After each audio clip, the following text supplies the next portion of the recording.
adalah sesuatu yang mampu menyingkap dengan sempurna. Dari tidak tahu menjadi tahu, dari tahu menjadi lebih tahu. Begitu. Kemudian, pada pembahasan yang kedua, kita bisa membedakan antara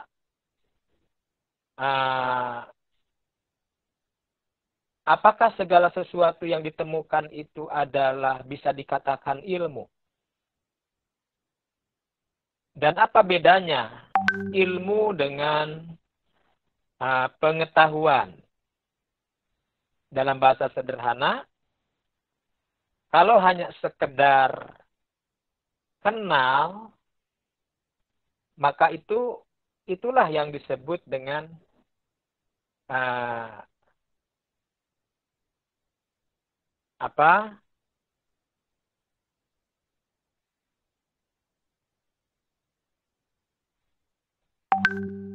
ilmu, ya.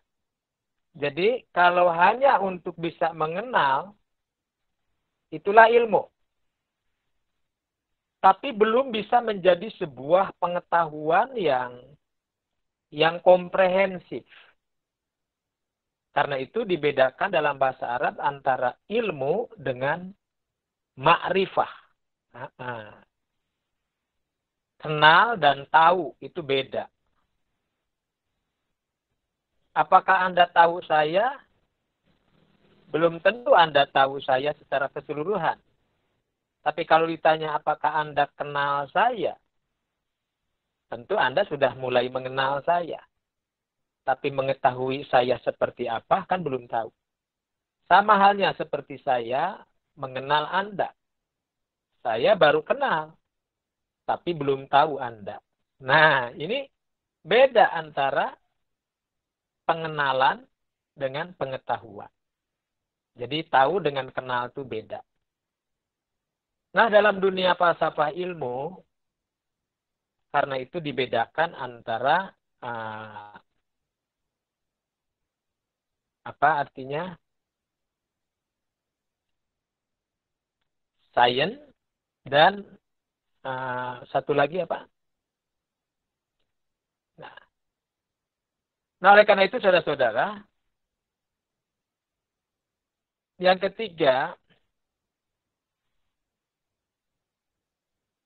kita dituntut untuk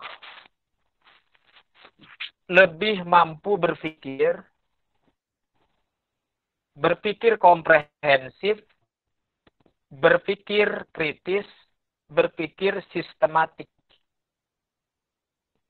Nah, kita tidak akan mampu berpikir komprehensif, berpikir kritis, dan berpikir sistematik kalau kita tidak memiliki dasar-dasar falsafah ilmu. Apa, bagaimana, dan untuk apa kita mempelajari sesuatu. Ya. Nah, belajar tentang apa itu disebut dengan ontologi. Belajar tentang apa? Nah, itu disebut ontologi. Belajar tentang bagaimana. Nah, itu disebut epistemologi. Belajar untuk apa? Kemanfaatannya untuk apa?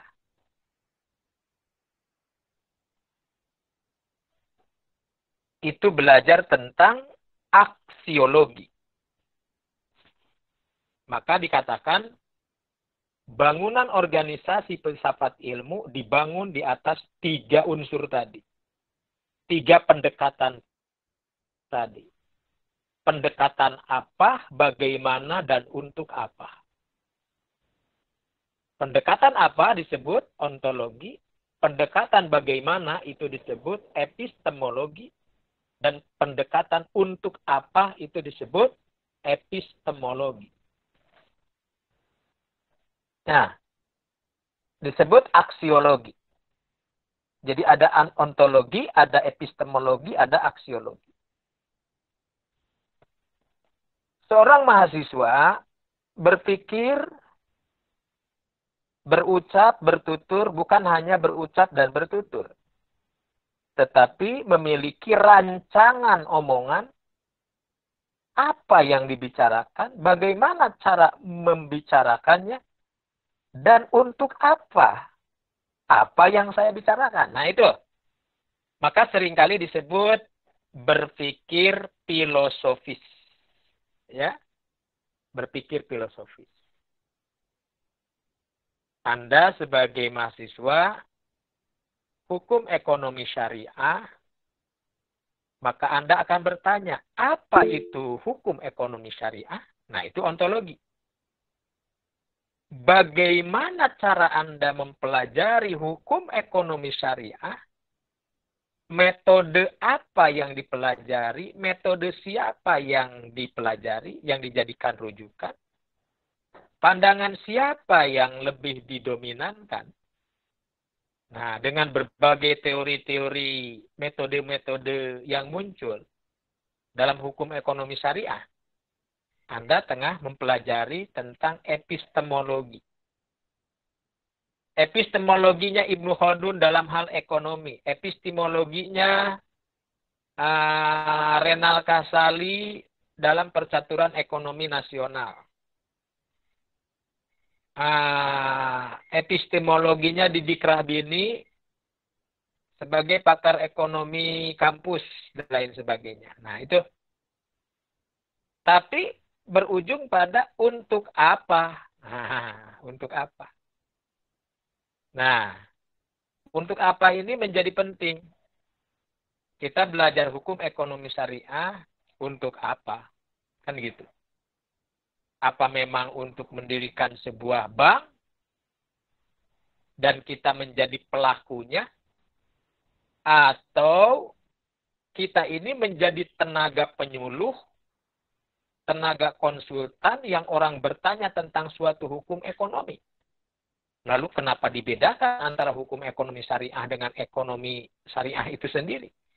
Nah, jadi belajar filsafat ilmu adalah belajar kata kunci. Ya, belajar kata kunci dari apa kita memulai. Nah, maka dengan demikian, kuliah kita pagi ini berkisar pada struktur atau organisasi dari filsafat ilmu itu sendiri. Tentang apa, bagaimana, dan untuk apa. Ontologi ilmu, epistemologi ilmu, dan aksiologi. Nah, saudara-saudara,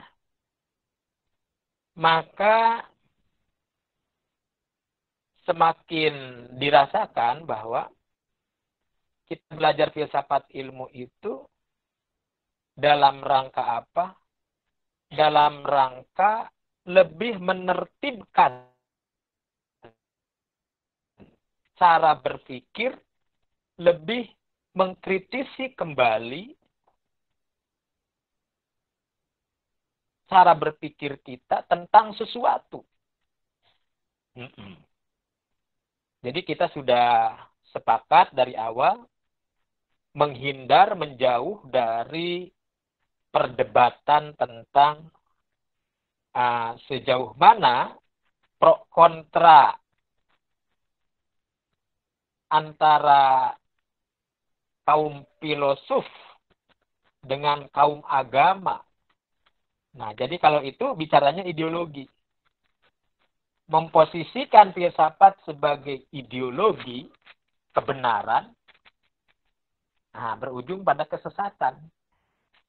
Tapi menempatkan filsafat sebagai cara berpikir kritis, sistemis, nah itu kita hanya menggunakan sebagai cara. Jadi ibarat pisau. Pisaunya tumpul, pisaunya tajam, dua-duanya bisa bermanfaat, bisa juga berbahaya. Nah, bagaimana supaya pisau itu tidak berbahaya, tetapi bermanfaat? Maka seringkali kita mendengar kalimat pisau analisa. Jadi filsafatmu itu adalah pisau analisa untuk mengungkap sesuatu. Baik, ya. Pisau analisa untuk mengungkap sesuatu. Baik, saudara-saudara, saya pikir itu kata kunci kuliah kita hari ini.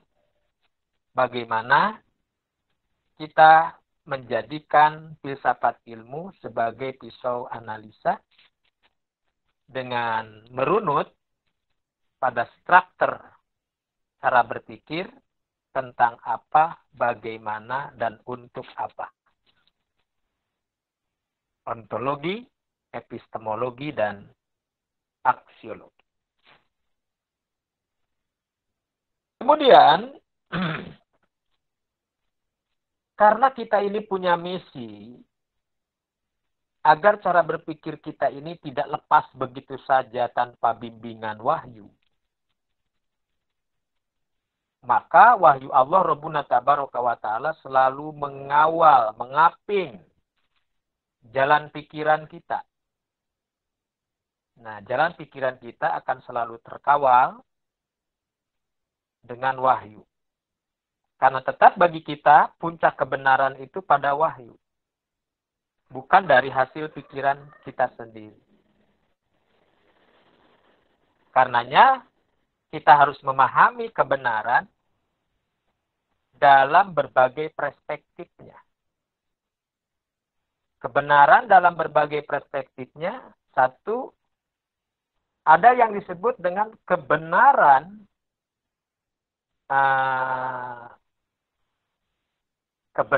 teologis. Ya, ada yang disebut dengan kebenaran teologis. Apa itu kebenaran teologis? Kebenaran berdasarkan wahyu Tuhan. Kita menyebutnya kebenaran tauhid.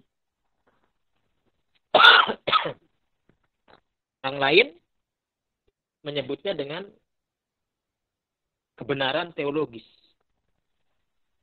Nah, kebenaran teologi ini kebenaran berdasarkan wahyu Tuhan.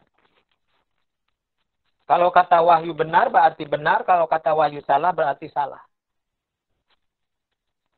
Kalau kata Quran itu begini, kalau kata hadis itu begini, ya itulah kebenaran teologis.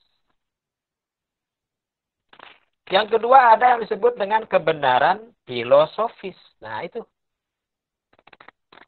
Suatu dikatakan benar apabila memiliki kejelasan apa, bagaimana, dan untuk apa. Nah, ini kebenaran filosofis. Kebenaran yang dihiasi dengan kejelasan tentang apa, bagaimana, dan untuk apa. Karena itu, cara berpikir akademik adalah cara berpikir filosofis. Tidak asal bertutur, tidak asal bicara, tetapi kebenaran itu dipikirkan. Nah, kalau dalam bab ini, para ulama ahlul hadis, ulama fikih pun setuju. Imam Syafi'i mengatakan,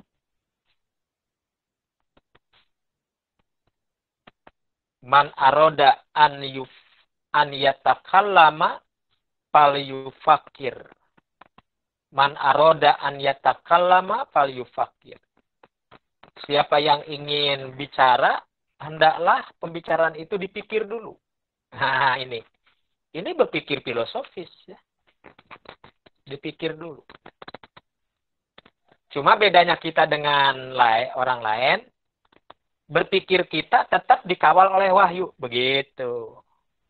Sehingga hasil pikiran kita tetap saja harus kalah ketika berhadapan dengan wahyu. Jadi wahyu tetap mengawal. Baik. Kebenaran teologis, kebenaran filosofis, satu lagi kebenaran ilmiah. Kebenaran ilmiah. Apa itu kebenaran ilmiah? Kebenaran yang diyakini atas dasar kajian, riset, penelitian. Jadi kajian yang dikuatkan atas dasar riset, kajian, penelitian. Hal ini dikatakan benar setelah diteliti. Hal ini dikatakan benar setelah dikaji. Hal ini disimpulkan benar setelah adanya riset. Nah, jadi ini disebut kebenaran ilmu. Oleh karena itu, kebenaran ilmu ini dalam hal-hal yang sifatnya eksakta, ilmu-ilmu pasti, ya. Kalau mobil kita rusak, kalau sepeda kita rusak, harus dibawa kemana? Harus diruqyah atau dibawa ke bengkel? Bengkel. Harus dibawa ke bengkel. Karena itu ada teorinya, kenapa rusak, di mana macetnya, gimana karburatornya, gimana olinya, ya. Karena orang bikin mesin mobil, bikin mesin motor, itu ada teorinya. Berdasarkan pertimbangan ilmu. Ketika rusak itu ya dicari ahlinya, ahli mobil, ahli motor, ahli sepeda. Nah, sama halnya orang sakit gigi harus segera diobati. Bagaimana caranya? Ya harus ke ahlinya. Jangan sakit gigi dibawa ke bengkel sepeda ya. Dibawa ke bengkel mobil, jangan. Kecuali bengkel mobilnya dokter gigi. Ya. Nah, jadi menerapkan sesuatu sesuai dengan faktanya. Nah, tindakan itu menjadi benar kalau sudah adanya riset, kajian, penelitian. Nah, ini berdasarkan ilmu. Baik. Tetapi dalam Islam, tuh, kita bicara dalam Islam. Semua itu dihargai. Kebenaran menurut wahyu Tuhan memang itu adalah hal yang paling utama di dalam menentukan sikap keimanan. Adanya alam kubur, adanya alam akhir, adanya surga neraka, tidak bisa kita teliti. Nggak bisa kita teliti. Gimana caranya meneliti alam kubur ada atau tidak? Harus dikubur dulu? Nggak mungkin. Nah, jadi, bukan ladang itu. Pendekatannya bukan pendekatan harus ilmiah dibuktikan menurut riset, tidak. Cukup diimani. Quran, hadis bicara alam kubur itu ada, alam akhir itu ada, surga neraka itu ada, selesai. Nah, itu pendekatan teologis. Tetapi soal COVID ini, apakah COVID ini rekayasa ataukah si COVID ini adalah ujian nyata dari Allah Rabbuna Tabaraka wa Ta'ala? Nah, ini pendekatannya bisa dua-duanya. Pendekatan ilmu iya, bisa jadi virus ini dicipta oleh manusia untuk merusak, bisa jadi oleh kekuatan-kekuatan besar, bisa jadi kan? Tetapi bisa jadi ini musibah dari Allah Rabbuna Tabaraka wa Ta'ala karena keingkaran manusia. Ah, dua-duanya bisa masuk. Ya, dua-duanya bisa masuk. Jadi baik pendekatan teologis ataupun pendekatan ilmiah, dua-duanya bisa masuk. Nah, kalau pendekatan filosofis itu lebih kepada persoalan apakah sesuatu itu memang uh, sudah menggunakan cara-cara berpandangan secara akal sehat atau tidak. Jadi pandangannya lebih pada pendekatan akal sehat. Ya. Jadi lebih kepada pandangan akal sehat.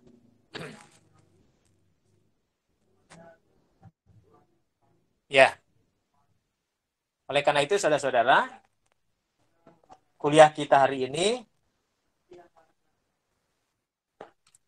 bagaimana membangun struktur berpikir, cara berpikir filosofis, dan bagaimana menentukan kebenaran itu, ya, dengan pendekatan-pendekatan berpikir seperti tadi, pendekatan teologis, pendekatan filosofis, dan pendekatan ilmiah. Jadi pembicaraan kita tidak akan bisa lepas dari bagaimana anugerah Allah, di samping Allah menurunkan wahyu, juga menurunkan akal. Maka dari turunnya wahyu itulah lahirnya ilmu-ilmu syar'i. Dari pendekatan akal itulah lahirnya ilmu-ilmu dunia. Dan dua-duanya harus dipadukan. Tidak boleh dibenturkan. Baik Iwan Fiddin, para mahasiswa HES yang saya hormati, mohon kiranya nanti dibuat, kirimkan langsung ke saya grup dengan judul grupnya Filsafat Ilmu HES 1, ya, Filsafat Ilmu HES 1. Dengan tujuan pertama untuk memudahkan saya mengirim materi ajar, dan yang kedua mengontrol absensi antum. Ya, mengontrol absensi antum. Bisa dengan Zoom, ya pakai Zoom meeting, bisa pakai sekedar membaca tulisan di WA grup, ada grupnya, ada tulisan yang bisa langsung dibaca gitu. Nah, termasuk daftar absen, siapa-siapa yang hadir bisa terlihat dengan membubuhkan tanda contreng bahwa si A, si B masuk, hadir. Baik, saya pikir itu ya yang bisa saya sampaikan. Untuk selebihnya kita diskusikan. Nah, dipersilakan. Siapa yang mau memulai?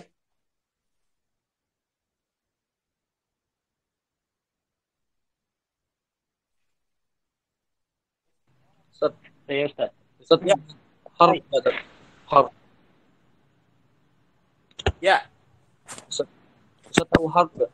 Alat untuk Yuk. pengatur cuaca yang dioperasikan di Alaska, Amerika. Kenapa? Ustaz tahu nggak harf yang di apa? Dioperasikan di Alaska. Itu jadi gunanya buat ngatur cuaca. Ustaz. Katanya ada konspirasi tsunami Aceh itu dikarenakan harf itu. Ustaz tahu nggak harf? Baik.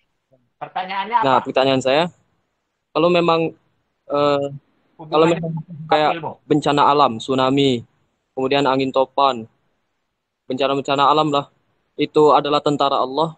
Kok ini manusia, sebagai manusia dengan kekuatan teknologi bisa ngatur alam, bisa ngatur cuaca, padahal kan Allah yang ngatur itu. Baik. Sekarang persoalannya, apakah berita pengatur cuaca Alaska itu bisa dibenarkan? Apakah seluruh ahli ilmu, para ilmuwan di dunia sepakat bahwa itu ada? Ya. Jadi itu juga harus jelas. Dalam dunia konspirasi, segala sesuatu bisa terjadi. Termasuk bagaimana membentuk opini masyarakat. Ya. Jadi, bagi kita umat Islam, kalau memang itu bisa dibuktikan ilmiah, boleh saja percaya. Ada kekuatan global yang memainkan peranan. Kalau bisa dibuktikan secara ilmiah. Nah, jadi tergantung pada kesepakatan ilmuwan. Tapi kalau para ilmuwan itu tidak sepakat, bukan hal mustahil, itu adalah hoak. Gitu loh. Ya, bukan mustahil, itu adalah hoak. Nah, jadi kalau yang ditanyakan, apakah saya tahu, atau lebih tepatnya, apa saya percaya dengan itu semua? Jawaban saya adalah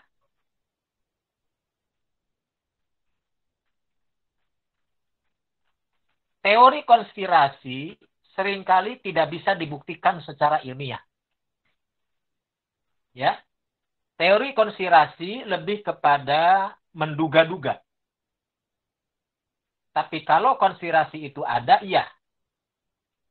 Tapi teori konspirasi agak sulit untuk pembuktian ilmiahnya. Karena di sini perlu kejujuran. Ya, perlu kejujuran. Teori konspirasi sekarang ternyata tidak bisa dijawab oleh orang Amerika sendiri. Karena buktinya jumlah terbanyak dari korban COVID justru sekarang pihak Badan Kesehatan Dunia merilis Amerika adalah negara kedua setelah Tiongkok yang mengalami korban COVID terbanyak di dunia. Tuh.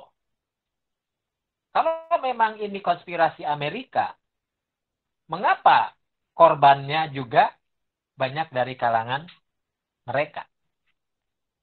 Bahkan berita terakhir yang ramai hari ini, Donald Trump tidak bisa lepas juga dari korban COVID.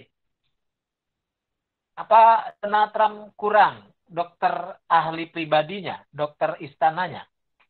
Apa Donald Trump kurang begitu kuat pengawalannya? Tuh.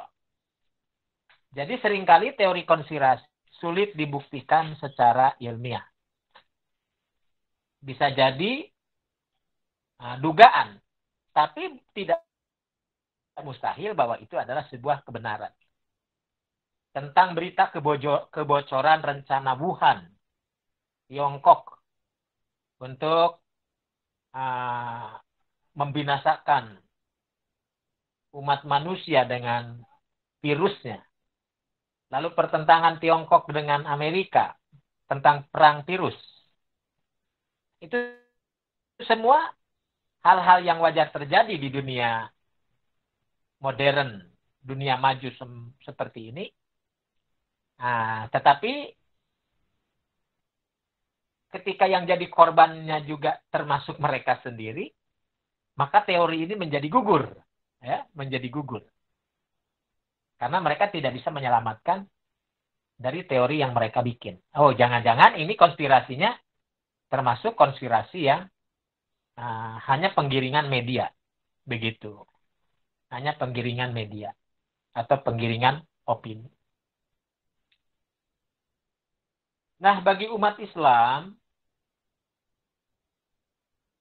seperti yang antum sampaikan tadi, bahwa wabah, bencana itu sudah Allah atur. Husnudonnya itu bagian dari tasbih makhluk terhadap Tuhannya. Laut bertasbih dengan ombaknya. Halilintar bertasbih dengan gelegarnya. Ya, hujan bertasbih dengan rintik-rintiknya. Awan bertasbih dengan iringan-iringannya. Nah, pendekatan teologis kita mengimani itu semua karena ayatnya jelas. Ya. Jadi saudara, dalam hal-hal yang sifatnya goib, dalam hal-hal yang sifatnya usuluddin, pendekatan yang kita dahulukan adalah pendekatan teologis. Pendekatan-pendekatan yang sifatnya bisa diilmiahkan, nah, kita kedepankan hal-hal yang ilmiah. Begitu ya. Soal hujan bisa dibentuk, soal hujan bisa dirancang, itu memang ada. Ya. Kita tidak menolak kemajuan zaman, tetapi hasilnya kecil. Ya, hasilnya kecil. Tidak besar. Ya, hasilnya kecil, tidak besar. Seperti rekayasa hujan buatan. Hasilnya kecil, tidak besar. Al-Quran sendiri sudah mengisyaratkan ada surat Ad-Dukhan, surat asap. Sebagian menerjemahkan atom. Lalu Al-Quran sendiri bicara tentang cuaca, angin. Ya, sampai-sampai orang jahiliyah dulu, kalau terjadi bencana, hujan besar, longsor, gempa bumi, dia menyalahkan angin, menyalahkan hujan, menyalahkan cuaca. Ketika sahabat datang mengadu kepada Nabi, oleh Nabi ditegur, la tasubud dahra.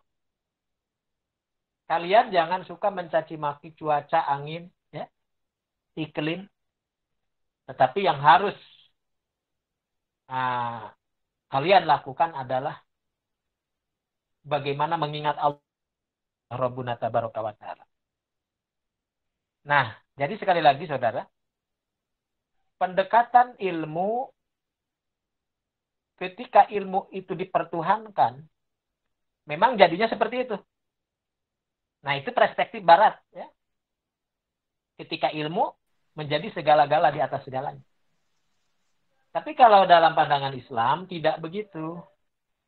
Mana-mana yang masih bisa diilmiahkan, mana-mana yang cukup diimani sebagai konsepsi teologis. Nih, sekarang wabah. Mau disebut konspirasi atau ujian? Kalau disebut konspirasi, negara-negara barat yang biasa berkonspirasi jadi korban juga. Gitu. Tapi bagi umat Islam, kita yakini ini ujian. Tapi bagaimana cara menghindarinya? Nah, kita juga melibatkan hal yang ilmiah. Maka adanya undang-undang protokoler kesehatan itu bagian dari ilmiah. Ilmiahnya harus bersih, ilmiahnya harus pakai masker, ilmiahnya harus cuci tangan. Nah, itu ilmiah. Ya. Itu ilmiah.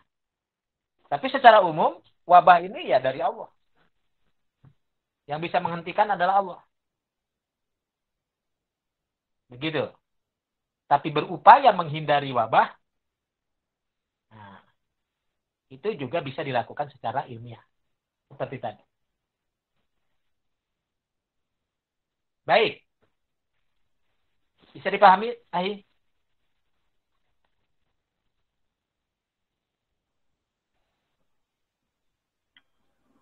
Bisa dipahami? Naam, Ustaz. Syukron. Baik. Lain? Ya, Ustaz. Baik, silakan. Ya, Ustaz. Ya. Siapa dulu nih, Ustaz? Ya, siapa aja? Silakan. Walian atau siapa nih? Ya, siapa yang duluan? Kalau saya masuk, Ustaz, ya. Ya. Bismillahirrahmanirrahim. Ini karena menyangkut perasaan filsafat ilmu dan kita masuk pada tataran epistemologi dalam kajian organisasi filsafat, maka kita kan bicara bagaimana ya Ustaz? Bicara sumber, arti dari epistemologi itu sendiri.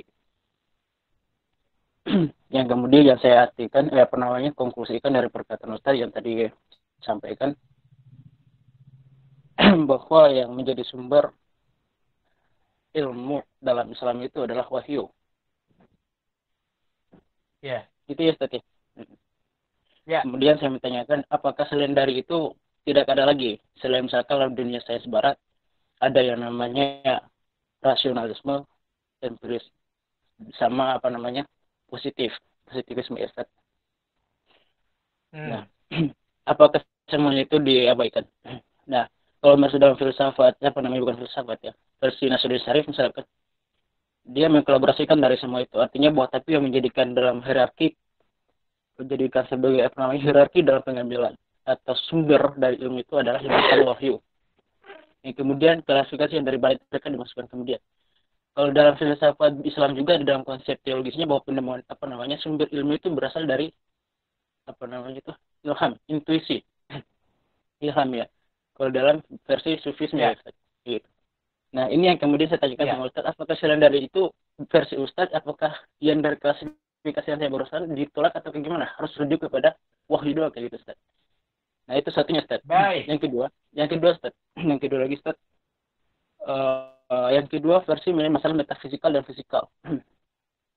Dalam kajian tataran asumsi tentang filsafat ya. Nah, apakah sains atau pengalaman dapat membuktikan bahwa yang namanya metafisikal atau transendensi itu ada. Misalkan tadi masalah kubur. Bahwa kubur itu ada, tapi pendekatannya itu pendekatan yang bersifat empiris, pengalaman. Misalkan bahwa betul neraka itu kuburan itu ada penyiksaan di sana atau ada alam sebelahnya alam akhirat yang tidak bisa dijangkau oleh namanya akal, harus pendekatannya suprarasional. Nah, makanya ada nggak kira-kira versi cuma hanya rasional tapi bisa selaras dengan yang suprarasional itu Ustaz. Nah, kira-kira bisa nggak gitu Ustaz? Iya. Cukup ya? Ya Ustaz, cukup. Yang pertama bahwa pahami filsafat itu sebuah bangunan berpikir. Bukan sebagai sumber kebenaran. Jadi filsafat itu bangunan berpikir, bukan sebagai sumber kebenaran. Sumber kebenaran dalam paham akidah Ahlussunnah wal Jamaah tidak bergeser dari sumber kebenaran adalah wahyu itu sendiri. Hakikatul wahyi ma qala Allahu wa qala Rasuluh sallallahu alaihi wasallam. Yang kedua, ada kebenaran-kebenaran yang memang tidak bisa diungkap oleh wahyu itu sendiri. Tetapi memang harus melalui pengkajian-pengkajian lapangan yang sifatnya teori-teori penelitian harus dihadirkan. Nah, itu hal yang bersifat apa? Hal-hal yang bersifat eksak. Gitu ya. Hal-hal yang bersifat eksak. Adapun hal-hal yang memang alam gaib yang eksak tidak bisa masuk di dalamnya, atau yang antum bilang tadi intuisi, ilham. Nah, ilham itu bisa diberikan oleh Allah kepada siapapun yang dikehendaki, namun terbatas sifatnya. Nah, keterbatasan ilham ini hanya banyak didominasi oleh para pelaku tasawuf, oleh kelompok-kelompok yang meyakini bahwa ada komunitas manusia yang diberi ilham, yakni para wali. Inilah yang disebut dengan kekuatan transenden. Kekuatan alam goib yang tidak bisa dicerna akal. Seperti yang dipopulerkan oleh Imam Abu Hamid Al-Ghazali. Ya. Nah, itu lebih berpegang pada kekuatan transenden. Kita meyakini sesuatu yang transenden itu hanya sebatas ada. Tidak perlu dibuktikan secara empirik. Jadi empirically, pembuktian empiriknya hanya bisa dialami oleh kita nanti sesuai kehendak Allah. Kalau kita mati, kita bisa membuktikan bahwa alam kubur itu ada. Empiriknya. Sebelum kita mati di alam kubur, maka kita cukup mengimani. Nah, cukup mengimani apa yang dijelaskan oleh dalil-dalil wahyu. Alam kubur ada, alam akhirat ada. Ya. Bedanya kita dengan barat, dengan sekuler. Sekuler tidak menerima itu. Kalau tidak bisa dibuktikan empirik, ya ditolak. Menurut mereka. Kalau kita tidak. Ya. Oh, ini lahannya lahan keimanan. Pendekatannya teologis. Oh, ini harus dibuktikan. Ada apa tidak? Silakan dibuktikan. Kalau memang itu ladangnya empirik.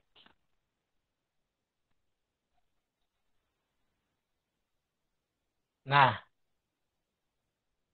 saya percaya bahwa apa yang disampaikan oleh Syekh Ali Hasan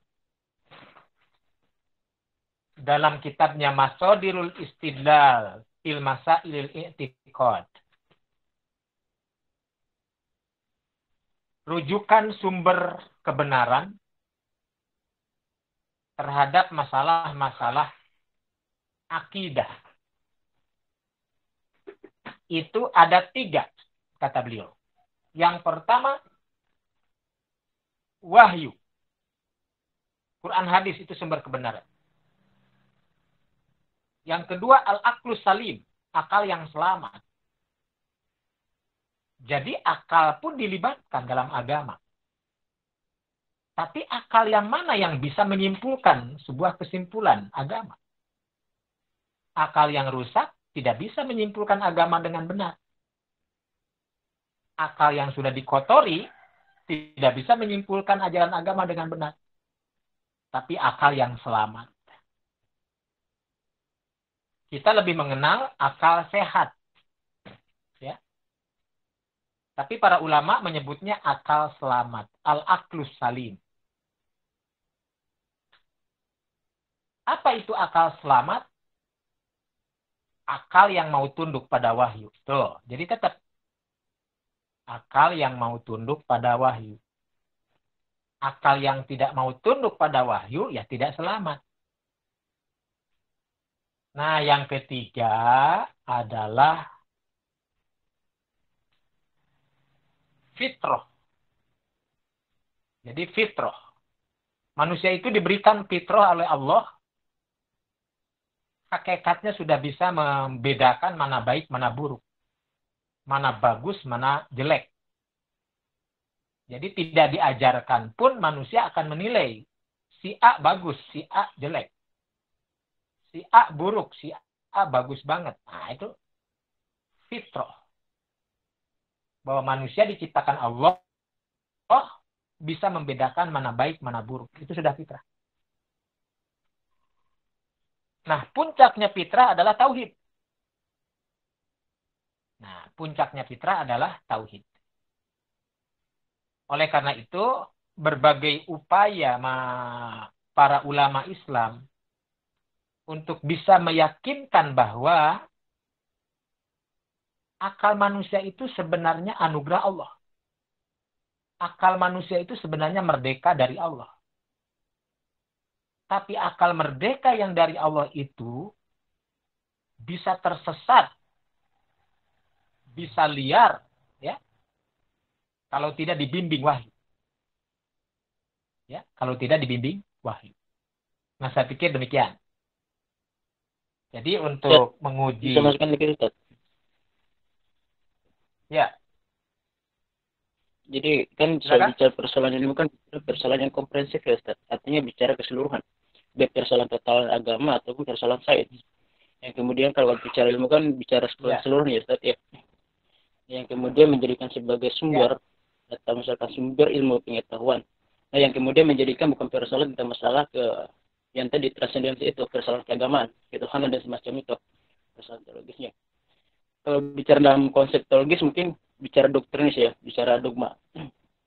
Nah, bicara di sana persoalannya pendekatannya keyakinan. Nah, bagaimana menjadikan filsafat ilmu ini kita ambilkan dalam aplikasi dunia sains, misalkan membentuk sesuatu seperti barat kayak gitu. Nah, yang kemudian saya katakan tadi kira-kira misalkan yang tadi dia dijadikan orang-orang barat seperti pendekatan akal, pengalaman itu dijadikan sebagai insight ya, dunia sainsnya itu artinya dalam membangun satu peradaban, Ustaz. Nah, ini kan Islam tidak lepas dari peradaban, Ustaz. Lepas seperti yang sudah ada sejak sejarah dulu ya, Ustaz. Nah, ini yang kemudian saya katakan tadi sama Ustaz, kira-kira gimana hari ini kita membangun satu sumber ilmu pengetahuan yang memang bukan cuma persoalan tentang masalah keagamaan, ketuhanan, keagama gitu ya, Ustaz. Tapi bicara persoalan keseluruhan antara Tuhan dan manusia gitu, Ustaz. Artinya supaya membentuk satu peradaban di dunia.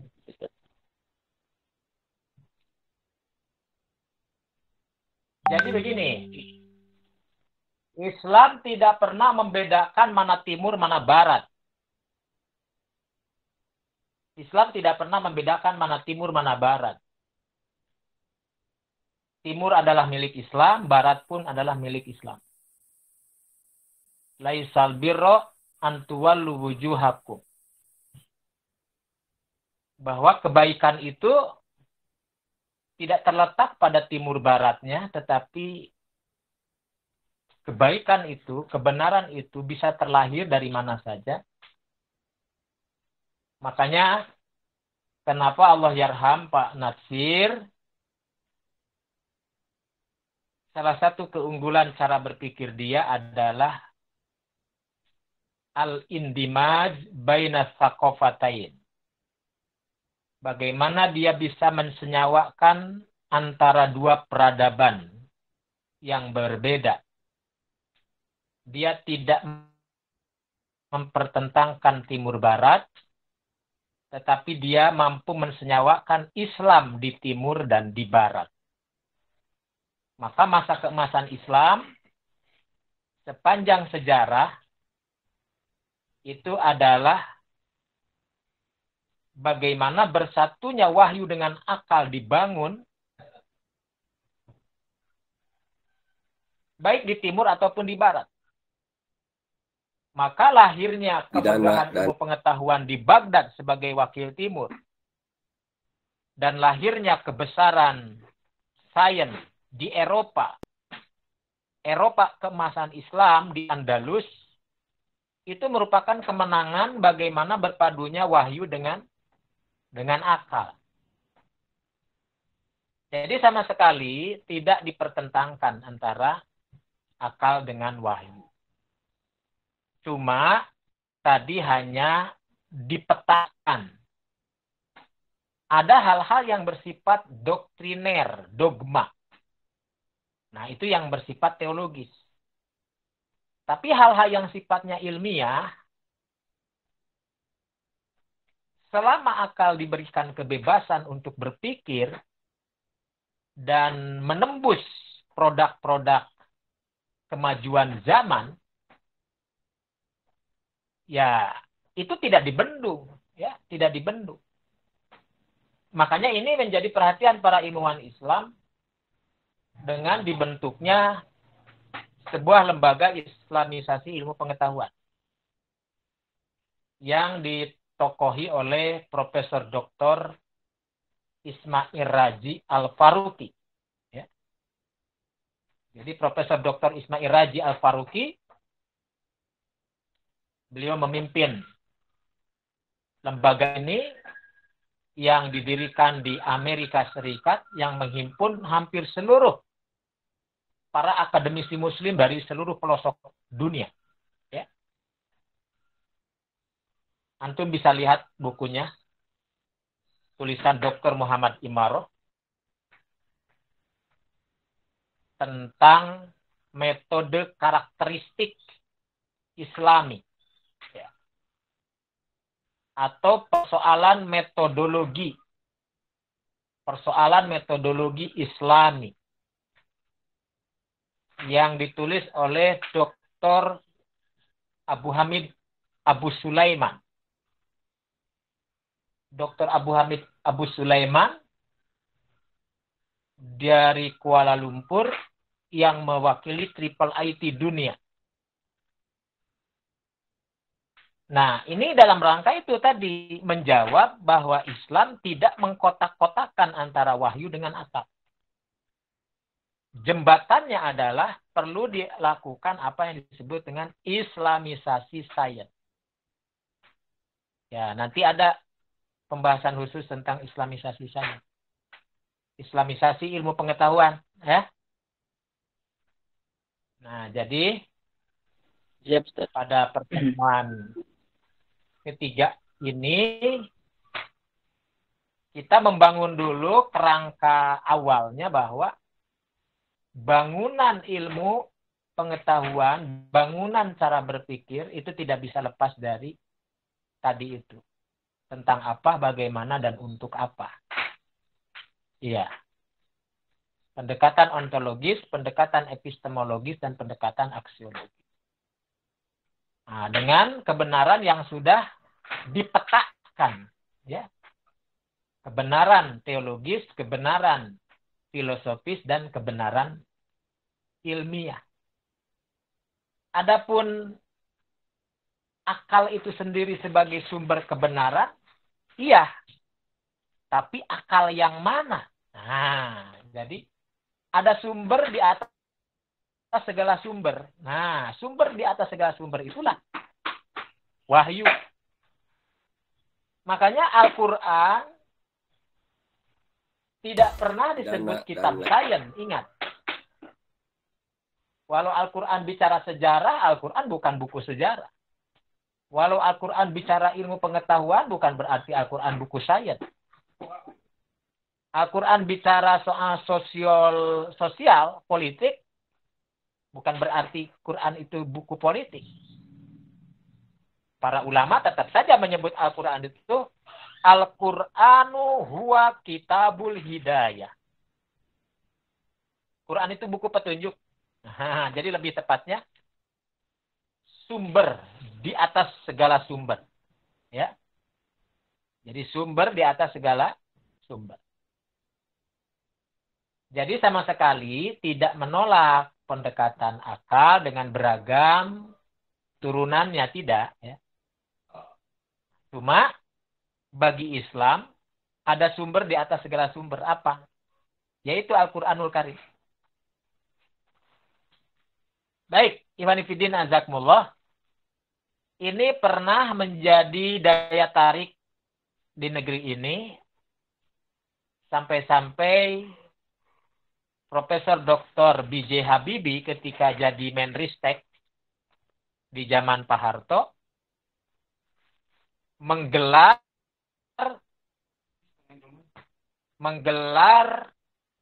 simposium internasional di Nurtanio, ya, di Bandung dulu, dengan judul Mukjizat Al-Quran dan As-Sunnah. Wah, hadir tuh para profesor filsafat ilmu dari seluruh dunia di Bandung. Masya Allah. Jadi Indonesia pernah mencetak sejarah yang sangat bagus di zaman Profesor B.J. Habibie dalam konsep ilmu. Jadi hadir semua para profesor filsafat ilmu dan ahli ilmu pengetahuan dari seluruh dunia hadir. Nah, ternyata kemukjizatan Al-Quran dan As-Sunnah itu menjadi apa artinya payung dari seluruh ilmu pengetahuan yang ada. Maka disitulah manusia bisa memahami ada ketundukan. Ya, ada ketundukan. Berarti yang selama ini dibincangkan oleh manusia selama ini, itu tatarannya ya tataran-tataran yang bersifat empirik, ya, bersifat kajian, bersifat penelitian, bersifat filosofis ilmiah, gitu. Tetapi ada hal yang memang tidak bisa dilupakan. Ternyata ilmu yang banyak itu ketika berhadapan dengan kekuasaan Tuhan yang maha gagah perkasa, manusia nggak bisa ngapa-ngapain. Hah? Jadi ilmu pengetahuan itu lumpuh dengan sendirinya, nggak bisa menjawab. Ya, contohnya hari ini. Terlepas tadi dari perdebatan apakah ini konspirasi atau bukan. Ya. Wabah yang sedang terjadi ini konspirasi apa memang murni ciptaan manusia hasil rekayasa ilmu?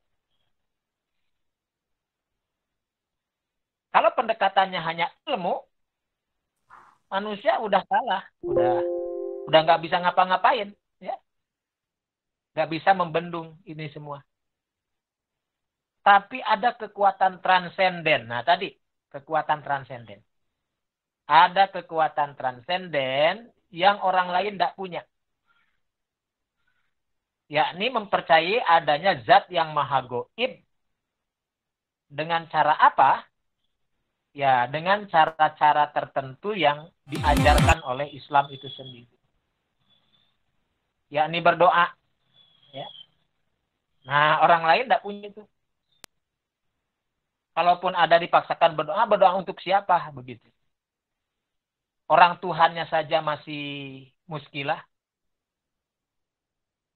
Tuhan itu siapa aja masih muskilah. Kalau kita kan sudah jelas. Walaupun kita tidak pernah menemukan wujudnya seperti apa. Tapi persepsi kita sudah jelas. Tuhan. Tuhan itu nyata. Bukan imajinasi. Ya. Nah ini. Tuhan itu nyata, bukan imajinasi. Baik, Ikhwan Fidin. Azakumullah. Saya pikir demikian ya. Bisa dipahami? Bisa, Ustaz. Insya Allah. Kerja. Ada yang masuk transenden? Ya. Ya, transenden itu kekuatan yang tak terlihat, ya. Kekuatan yang tak bisa diindra. Sederhananya transenden itu alam gaib. Ya. Mempercayai adanya alam kubur itu transenden. Mempercayai surga neraka itu transenden. Mempercayai alam akhir itu transenden. Kalau pendekatannya empirik, gak nyampe-nyampe kita. Ya. Maka akan terjadi kesimpulan bahwa surga neraka itu adalah halusinasi. Hari akhir itu adalah halusinasi. Agama itu adalah konspirasi. Tuhan itu adalah imajinasi. Tuh. Kitab suci adalah fiksi dan lain sebagainya. Itu ketika memaknai transenden keliru.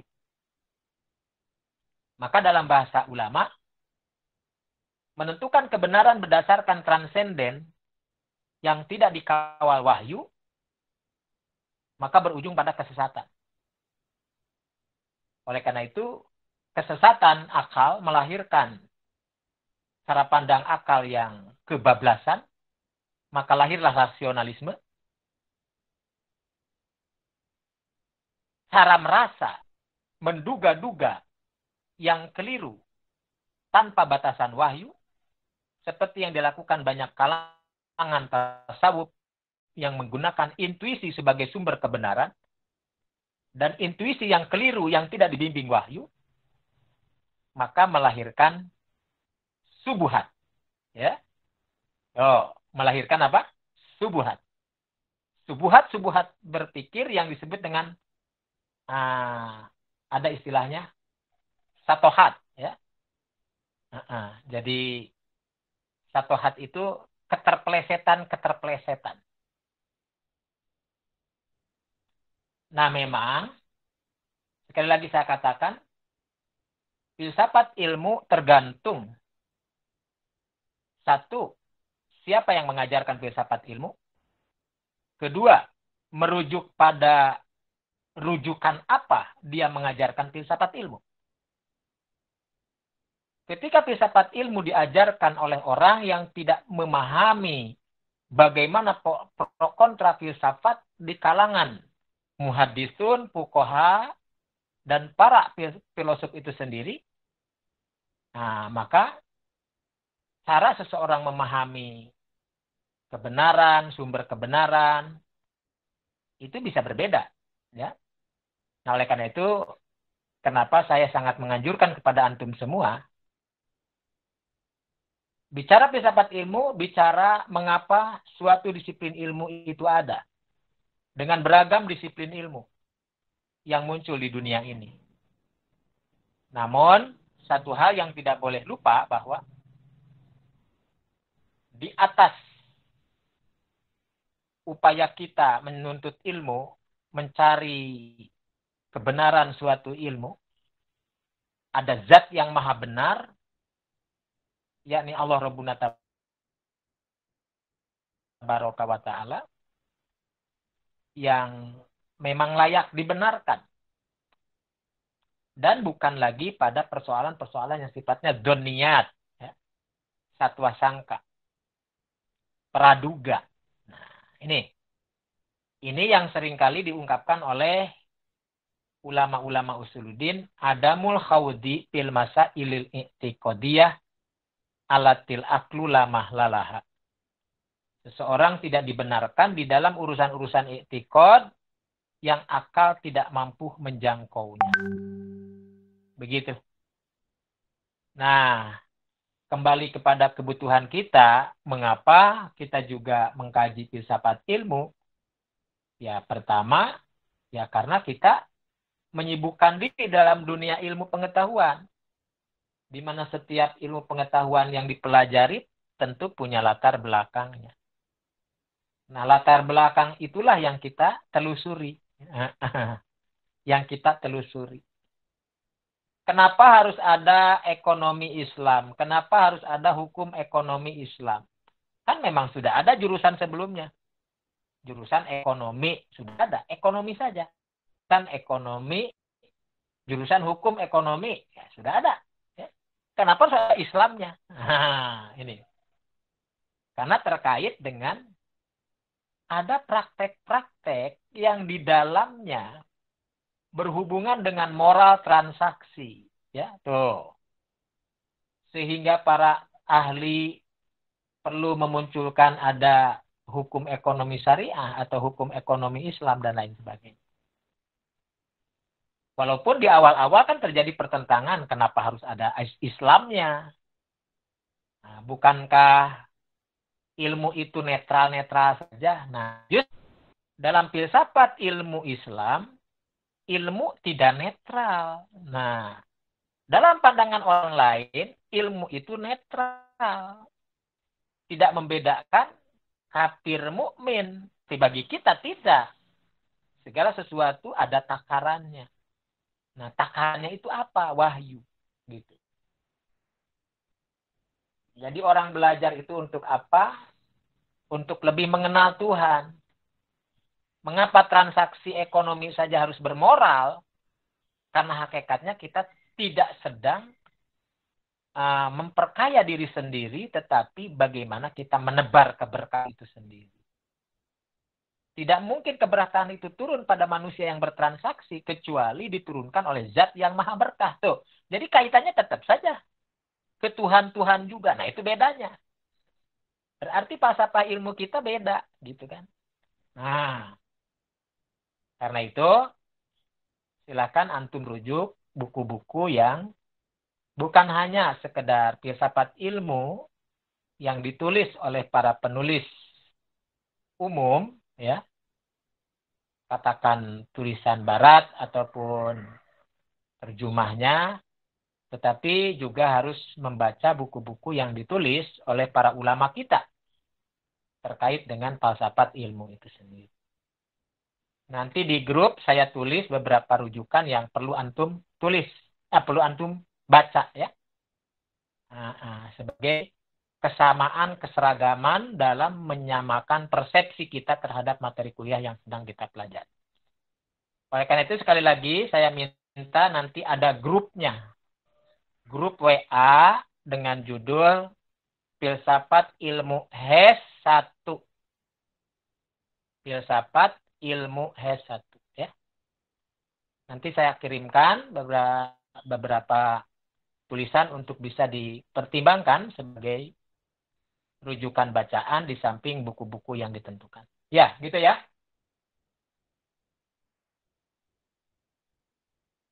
Ada lagi? Mana, Ustaz? Ya.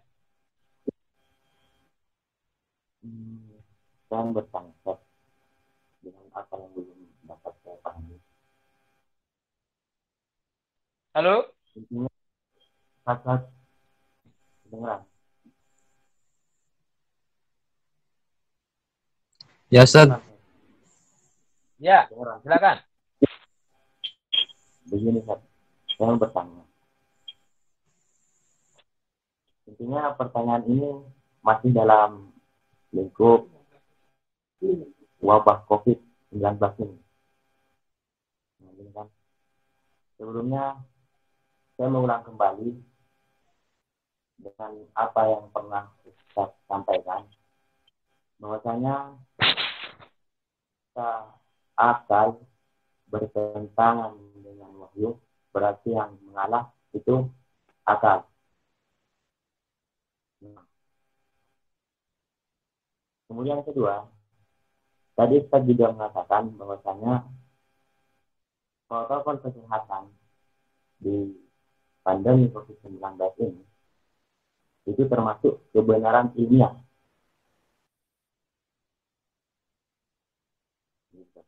Pertanyaannya,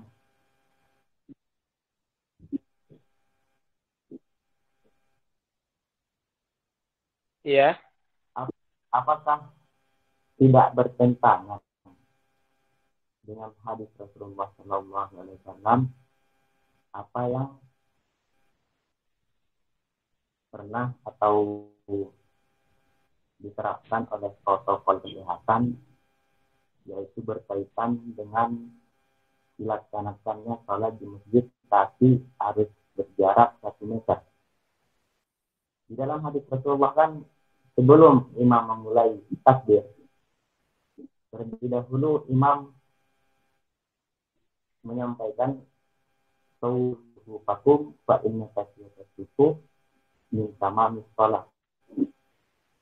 Sedangkan protokol kesehatan itu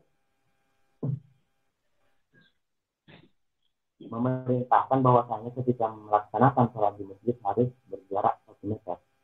Walaupun protokol kesehatan itu termasuk kebenaran ilmiah, tetapi di dalam logika saya sendiri yang belum dapat saya pahami, bahwasanya itu termasuk bertentangan dengan hadis Rasulullah SAW tersebut. Iya. Jadi gini, Baik. mana yang harus kita pilih, protokol kesehatan ataupun hadis yang sudah ditetapkan oleh Rasulullah SAW.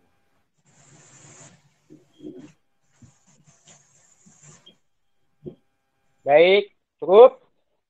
Oh, boleh digabung Sudah? Tad pertanyaannya Boleh. sama Ana Tad. Jadi Tad, Ya. filsafat dalam pandangan Islam berbicara tentang akidah Tad atau bagaimana? Sama mengenai ini Tad, para filsafat Islam seperti Ibnu Sina, Al-Kindi, Al-Farabi, mereka ini Ana juga pernah dengar atau pernah baca ada yang menghukumi kafir atau gimana lah gitu. Tapi pendapat Ustadz gimana? Jadi sisi letak mereka itu dari mana gitu. Sama ini Tad, mengenai metode istinbat hukum Islam selain dari Al-Quran, Sunnah, dan Ijma, apakah selain itu seperti kias dan yang lainnya termasuk ke dalam filsafat atau gimana tuh?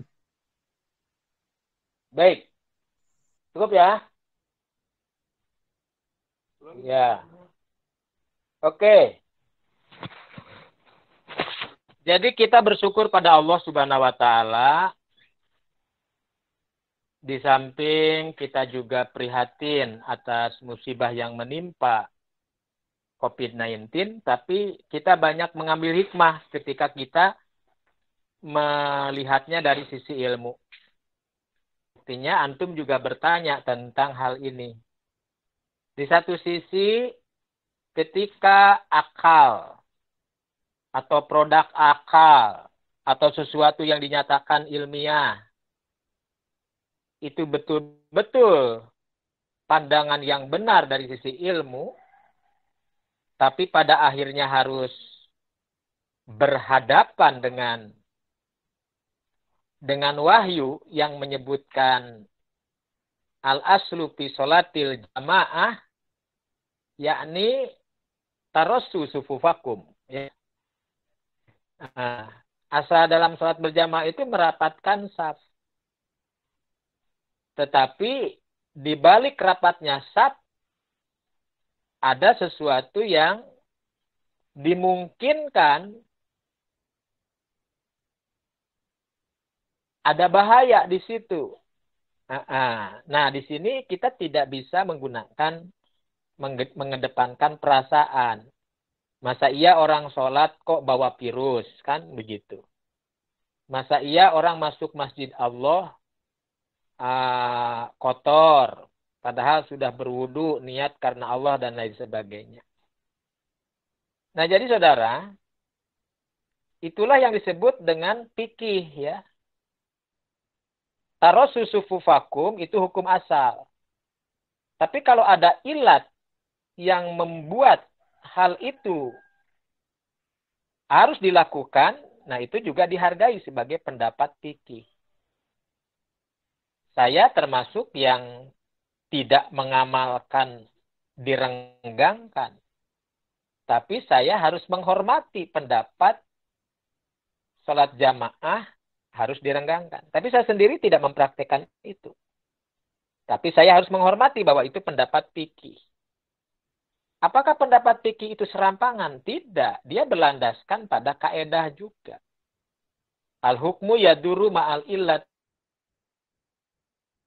wujudan wa adaman. Hukum itu terjadi karena ada alasan. Ya. Kemudian al-hukmu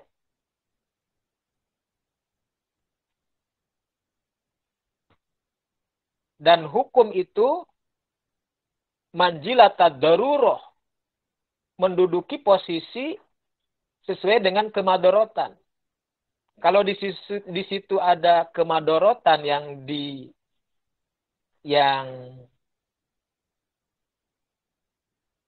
dinilai ada bahaya, maka menghindari bahaya juga hal yang harus diperhatikan. Apakah itu bertentangan dengan dalil? Tidak.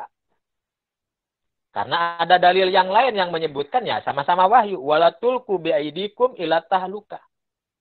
Jangan kau campakkan dirimu pada jurang kebinasaan. Di situ ada bahaya. Nah, jadi tarik-menarik, ya, tarik-menarik dalam mengistimbat sebuah hukum.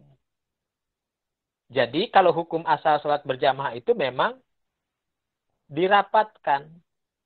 Tapi ketika ada ilat yang di situ dinilai ada bahaya, tidak mengapa juga ketika itu dipraktekkan seperti yang dipatwakan oleh majelis ulama. Nah, fatwa majelis ulama kita berpegang pada itu. Tapi lain halnya dengan pandangan Dewan Hizbah Persatuan Islam. Selama kondisinya masih memungkinkan sholat berjamaah rapat, ya rapat saja. Tapi kalau memang tidak dimungkinkan untuk rapat karena menolak bahaya, ya sholatnya jangan direnggangkan. Sholat saja di rumah masing-masing. Nah, jadi ini juga punya konsekuensi kan antara sholat berjamaah di masjid dengan sholat masing-masing di rumah karena menghindari bahaya. Tuh. Ini sudah masuk pada fikih. Ya, sudah masuk pada pandangan fikih. Nah, ini sangat cocok dengan pertanyaan kedua. Apakah selain menentukan kebenaran Quran, Sunnah, Ijma, Qiyas, yang lainnya itu adalah falsafat, bagian dari falsafat? Para ahli hukum berbeda pendapat. Ada yang mengatakan itu produk falsafat. Ada yang mengatakan bukan produk falsafat, tetapi itu adalah turunan dari interpretasi dari sumber hukum itu sendiri. Nah, makanya para ulama fikih membedakan dengan 3 tingkatan. Pertama, sumber kebenaran yang nyata-nyata dijadikan sumber kebenaran yang mutlak adanya, tidak ada silang pendapat, berpegang pada Quran dan Sunnah. Nah, ini disebut Masdarul Huda. Nah, jadi sumber petunjuk. Jadi para ulama menyebutnya Quran Sunnah itu Masdarul Huda, sumber petunjuk. Lalu muncul pandangan, apakah cukup dengan memahami Quran Sunnah saja? Tidak. Tetapi bagaimana dengan ijma? Nah, lalu kata Imam Ibnu Taimiyah, Quran Sunnah ijma itu adalah prioritas. Nah, dia menyebutnya prioritas. Kalau memang tidak ada pada Quran, tidak ada pada Sunnah, coba lihat di ijma, di konsensus para sahabat. Nah, ini juga menjadi pertimbangan hukum. Demikian pula Imam Asy-Syafi'i. Imam Syafi'i menyebut perlu ada kias. Lalu Imam Malik menyebut perlu ada maslahah mursalah. Lalu imam yang lain menyebut perlu ada syaddud dari'ah. Imam yang lain menyebut perlu ada syar'u man qablana. Imam lain yang menyebut perlu ada amal sahabat dan lain sebagainya. Amal ahlu Madinah dan lain sebagainya. Maka Profesor Dr. Abdul Wahab Khalaf menyimpulkan bahwa di dalam istihad hukum ada yang muttafaq, ada yang ghair muttafaq. Nah, yang ghair muttafaq itu disebut mukhtalaf. Nah, menentukan sumber kebenaran berdasarkan Quran dan Sunnah, nah itu muttafaqun alaih. Muttafaq alaih. Tidak ada pertentangan. Kecuali orang yang beda Qurannya, beda hadisnya ya. Adapun menentukan istinbat hukum selain Quran dan Sunnah dan ijma, nah itu mukhtalaf alaih. Para ulama, fuqaha bersilang pendapat. Jadi saya tegaskan, lahirnya yang mukhtalaf itu bukan produk filsafat, tapi produk para ahli fikih juga. Nah, ahli fikih melahirkan produk itu tidak sekedar mengandalkan akal, tetapi akal yang timbang oleh wahyu juga. Jadi ada maslahat madorot yang menjadi pertimbangan. Dan dasar pertimbangannya tetap kitab Allah dan sunnah Nabi. Itu yang disebut dengan ijtihad. Jadi produk ijtihad. Walaupun sebagian kalangan menyebutkan usul fikih itu produk filsafat. Tapi itu sudah dijawab oleh para ulama. Ada, saudara, ya, ada. Makanya ada buku judulnya Usul Fikih Aristoteles. Ya. Ada judul buku judulnya Usul Fikih Aristoteles. Jadi menggambarkan bahwa para filosof itu berpikir mencari solusi berbagai persoalan. Nah, ini sama halnya dengan para ahli fikih mencari solusi, mencari jalan keluar dari persoalan. Cuma bedanya, yang satu mutlak akal, yang satu akal tapi dibimbing wahyu. Itu aja bedanya. Nah, lalu pertanyaan ketiga tadi menyangkut para filosof muslim, ada Al-Kindi, ada Al-Farabi, ada Ibnu Sina, ada Ibnu Bajjah, ada Ibnu Tufail, dan lain sebagainya. Lalu disebut sebagai para filosof muslim. Para ulama ikhtilaf. Ya, para ulama ihtilaf dalam menghukumi mereka. Ihtilafnya di mana? Nah, ternyata dalam hal-hal sains mereka tetap dihargai. Ibnu Sina sebagai tokoh medis dunia melahirkan rumusan-rumusan medis, dihargai, diakui, dan juga bisa dipraktekkan teori-teori medisnya. Dan Barat merujuk pada teorinya medis Ibnu Sina. Tetapi ketika dibincang soal akidah, nanti dulu. Para ulama menimbangkan akidahnya Ibnu Sina. Kalau Ibnu Qayyim menyebutkan Ibnu Sina minal qoromitoh, ternyata Ibnu Sina itu setelah ditelusuri ada kaitan dengan qoromitoh. Apa itu qoromitoh? Qoromitoh itu sekte kebatinan Syiah yang paling ekstrim. Ya, kebatinan Syiah yang paling ekstrim dulu. Yang pernah mencuri Hajar Aswad. Nah, para ulama akidah keberatan pandangan akidahnya Ibnu Sina. Tapi kalau pandangan medisnya, sebagian menerima. Contoh, pandangan medis Ibnu Sina nih.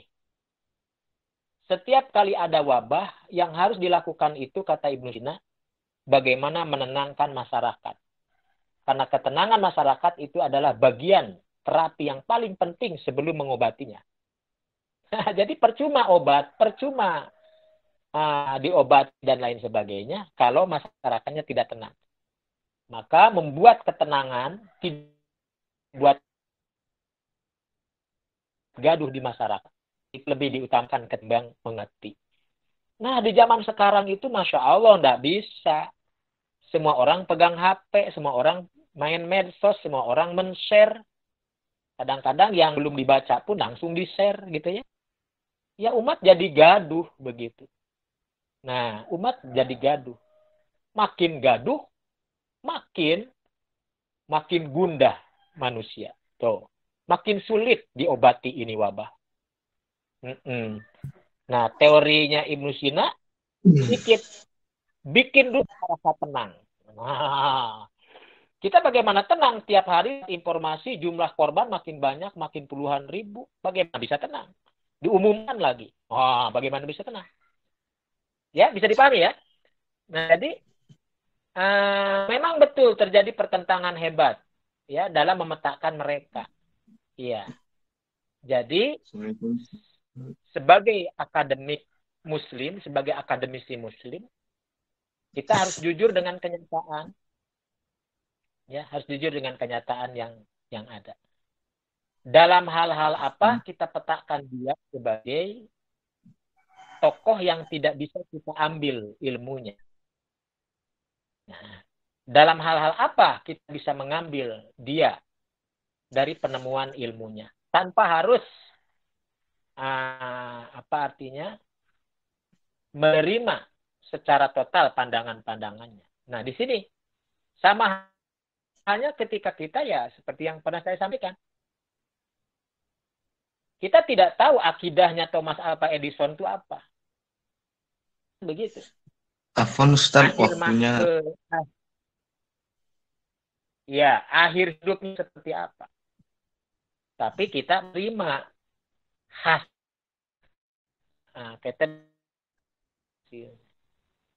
Baik. Bisa diterima? Jawaban saya bisa dipahami? Ya, Ustaz, ya, Ustaz. Oke ya. Baik, saya tunggu grupnya ya. Saya tunggu grupnya. Saya tunggu grupnya biar saya tahu nama-namanya. Filsafat ilmu HES 1. Begitu ya. Jazakallahu khair. Aku lu qouli hadza wa astagfirullah li wa lakum. Wassalamualaikum warahmatullahi wabarakatuh.